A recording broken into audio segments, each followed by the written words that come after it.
The magical transformation can happen in the most mundane of places. And so you say in your life, well, something grips you and fills you with interest. And you think, well, should I do that? And the answer is, if not that, then something.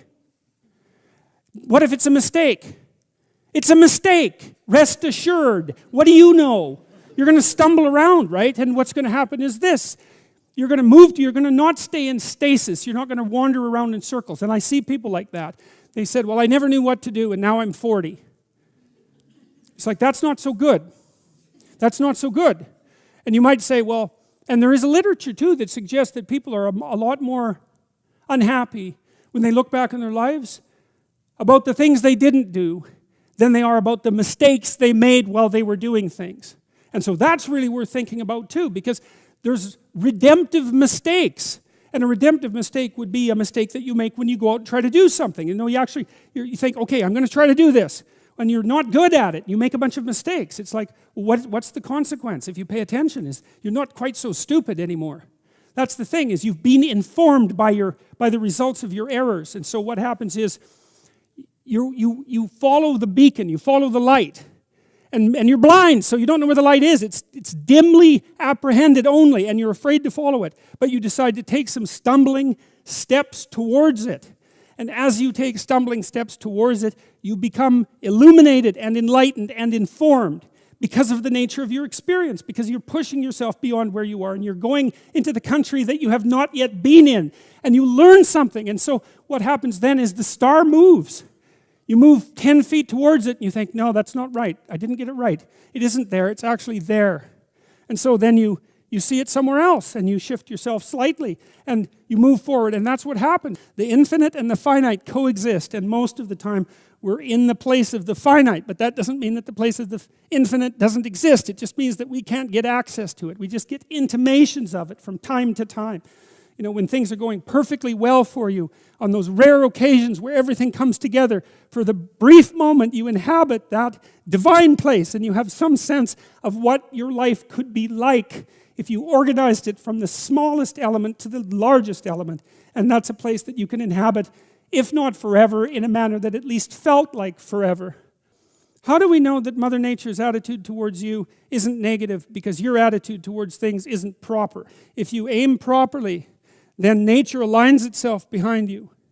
Now, it also arrays itself in front of you, perhaps even as an antagonist, but the power that it provides you with from within might be sufficient to overcome it from without. And I think that the clinical evidence is clear about that. Because one of the things that we do know is that if you take people who are confronting terrible things and shrinking from them, and you teach them how to structure their behavior so that they can advance with courage, everything works better for them. Their fears decrease and their character grows. And so there might be enough of nature within us to help us withstand the nature that's outside of us. And it depends, at least to some degree, on how it is that we orient ourselves in the world, to some unknowable degree. Autonomous individuals have their own will. And if you're a tyrant, it's the last thing that you're going to want. And if you're the tyrant who's jealous of his son, it's even more so the last thing you're ever going to want. And so to aim high and to want the development of the autonomous individual are the same thing. And I would say that's the core story in some sense of Western culture, is that to aim high and to develop the autonomous individual are the same thing. From the scientific perspective, there's only two determining forces with regards to the destiny of the individual. There's nature, deterministic, and culture, deterministic. And then scholars wrangle about which of those is the greater force. But in mythological stories, there's always a third element. And that third element is something like autonomous consciousness. And there's no place for autonomous consciousness in the deterministic story of nature and culture. But we all act as if autonomous consciousness is the primary reality. And the biblical stories are predicated on the idea that autonomous consciousness is what gives rise to the world. And I don't think that we're in a position to presume that that is necessarily in error. And so what that means is to aim high and to develop the autonomous individual is simultaneously the decision to formulate an allegiance with the the conscious power that brings being into existence. Your aim should be at something that fills you with awe. Because why do something else?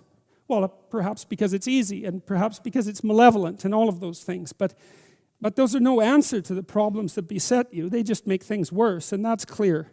There's a saying, and I don't remember where it comes from, that it's better to have bread and water in peace than a feast in conflict. And like, that's not a saying, that's just the starkest possible description of the truth, because there's nothing worse than eating a grand meal with people you hate and despise that are at each other's throats. It's much better to have bread and water in peace. It's just clear-headed analysis of the structure of the world to say things like that.